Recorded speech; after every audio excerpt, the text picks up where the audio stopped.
आज आपण पैठण नगर परिषदच्या निवडणुकीचा आढावा घेण्यासाठी पैठण शहरात आलेलो आहे। आपण बघतोय पाठीमागे पैठणच्या तहसील कार्यालयात आपण आलेलो। पैठणमध्ये 3 जे काही उमेदवार होते भाजपचे त्यांना बाद केलं होतं, त्यांनी कोर्टातनं निकाल आणला आहे, त्याची सुनवाई आज आहे, तेही आपण जाणून घेणार आहोत। पैठणच्या जर का नगर परिषदचा निकालाचं अनुषंगाने जर आपण बघितलं तर 25 नगरसेवक रिंगणात आहेत 12 वॉर्डामधनं। त्यात 13 महिला उमेदवार आहेत, 100 ते पण महिला आहे आणि 11 पुरुष या पैठणमध्ये उमेदवारीसाठी अर्ज केलेले आहे। 25 नगरसेवकांचं भवितव्य पैठणच्या नगराध्यक्षपदासाठी आता सध्या आपल्याला बघायला मिळतं आहे। आपण जाणून घेणार आहोत की नगराध्यक्षपदासाठी जे काही उमेदवार आहेत त्यांचं काय निर्णय लागला आहे आणि नगराध्यक्षपदासाठी जे काही इच्छुक आहेत त्यांची लढत कशी असणार आहे। सध्या तरी तिरंगी लढत आपल्याला बघायला मिळते, ऐकायला मिळते।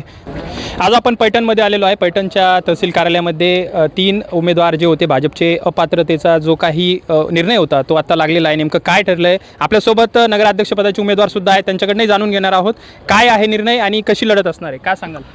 अतिशय आनंदाची बाब आहे। गेल्या 4-5 दिवसापासून आमच्या उमेदवारांचे 4-5 दिवसा अगोदर आमच्या उमेदवाराचे या ठिकाणी नॉमिनेशन फॉर्म हे बाद ठरवण्यात आले होते। अतिशय मायनर त्रुटीच्या मनात धरून त्यांनी ती कदाचित नजर चुकीनं त्यांची झाली असेल, परंतु त्यामध्ये आम्ही न्यायालयामध्ये मान्य डिस्ट्रिक्ट कोर्टामध्ये आम्ही धाव घेतली तातडीनं आणि डिस्ट्रिक्ट कोर्टानं आम्हाला त्या ठिकाणी दिलासा दिला आणि त्यानंतर खालच्या आरो जे आहेत म्हणजे निवडणूक निर्णय अधिकारी त्यांनी अधिकार दिले की तुम्ही याच्या बाबतीत जे काही आहे संबंधित व्यक्तींना संधी द्यायला पाहिजे होती, ती संधी तुम्ही दिली नाही, त्यामुळे यांना त्यांची चूक दुरुस्त करण्याची संधी द्या आणि योग्य तो निर्णय तुमच्या लेवलला तुम्ही घ्या। तर त्यांनी आम्हाला संधी दिली। आमचे युक्तिवाद ॲडव्होकेट युवराज काकडे, त्यांचे प्रीतम साबू आणि त्यांचे सहकारी यांनी त्या ठिकाणी अतिशय चांगला युक्तिवाद केला।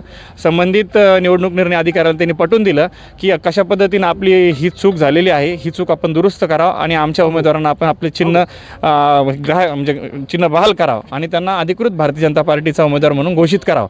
तर त्याची ऑर्डर आता नुकतीच आमच्या हातात आलेली आहे। अतिशय आनंदाची बाब आहे। आमचे जे काही उमेदवार या ठिकाणी बाद झाले होते, लोकांना असं वाटत होतं की आता यांचं पॅनल लंगडा झालं आहे आणि यांचा उमेदवारी यांचा पराभव आताच निश्चित झाला आहे। ही खऱ्या अर्थानं विरोधकांना एक मोठ्या प्रमाणावर धडकी त्यांना बसलेली आहे। कालचा जर जल्लोष तुम्ही उमेदवारांचा पाहिला असता तर त्यांच्या विजय मिरवणुकीमध्ये सुद्धा एवढे लोक नसेल तेवढे आमच्या कालच्या मिरवणुकीत लोक होते। तर हा जल्लोष आमच्या सगळ्या भारतीय जनता पक्षाच्या आणि खांद्या समर्थकांचा आहे। आम्ही ज्यांच्या खांद्यावरती आम्ही ह्या ठिकाणी धुरा आहे आमच्या सगळ्या भारतीय जनता पार्टीच्या कार्यकर्त्याच्या, निश्चितपणे आमच्या नगराध्यक्ष आणि आमचे सर्व नगरसेवक पदाचे उमेदवार हे मोठ्या मताची संख्येने तुम्हाला सांगतो निवडून येणार आहे। या बाबतीत मला कुठलाही या ठिकाणी शंका नाही। निश्चितपणे सर्व उमेदवार आमचे निवडून येणार आहेत। आज मुख्यमंत्री साहेब रत्नापूरला आहेत दौऱ्यावर, आता ते लॉन्चिंग होत आहे। इकडे पैठण दौऱ्यावर कधी येणार असं काही ठरलं? आम्ही त्यांना विनंती केलेली आहे की आपण पैठणमध्ये आपली सभा घ्या। आपल्या पैठणकरांवरती आपलं अपार या ठिकाणी प्रेम आहे। मागील काळामध्ये त्यांनी मोठ्या प्रमाणावरती पैठणवरती विशेष लक्ष देऊन निधी दिला आणि शहराचा विकास केला। मला 100% खात्री आहे माननीय मुख्यमंत्री महोदय पैठणला येतील आणि एक चांगली सभा त्यांची पैठणमध्ये होईल आणि या ठिकाणी विजय जल्लोष हा मुख्यमंत्र्यांच्या त्या आवाजानं होणार आहे। आता तुम्ही नगराध्यक्षपदाचे स्वतः उमेदवार आहात? मी माझी पत्नी उमेदवार आहे। हा, महिला असेल तरी पण तुम्हीच काम करणार असं नाही? तसं नाही, 50% नाही, माझी पत्नी उमेदवार आणि तीच त्या ठिकाणी काम करणार आहे। मी तिथं असिस्टंट म्हणून काम करणार आहे तिथं। सगळ्यात पहिलं चॅलेंज काय असेल? सगळ्यात मोठा बदल आता जे काही 5 वर्षामध्ये आम्ही चांगले कामं केले ती ह्या मधल्या प्रशासकाच्या काळामध्ये विस्कळीत झालेले आहे।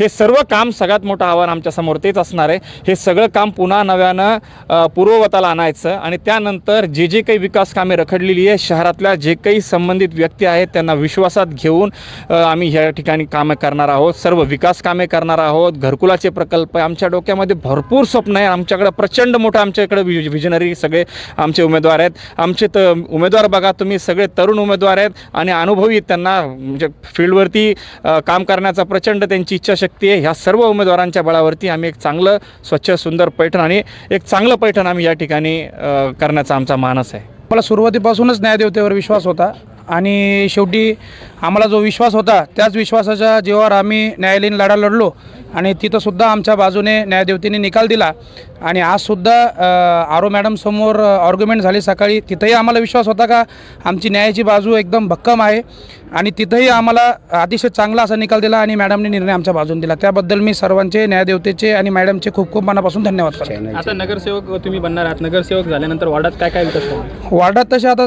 सांगितलं अध्यक्ष साहेबांनी जे 4-5 वर्षात मागच्या आता बऱ्याचशा नाळ्या गटारी तुंबलेल्या आहे, रस्त्यावर खड्डे आहे, पाण्याच्या समस्या आहे, स्ट्रीट लाईटच्या समस्या आहे, तर त्या पूर्ववरावर आणण्याचा आम्ही प्रयत्न करू. जनतेला काय आवाहन करणार? भारतीय जनता पार्टीच्या पाठीशी भक्कमपणे उभं राहा.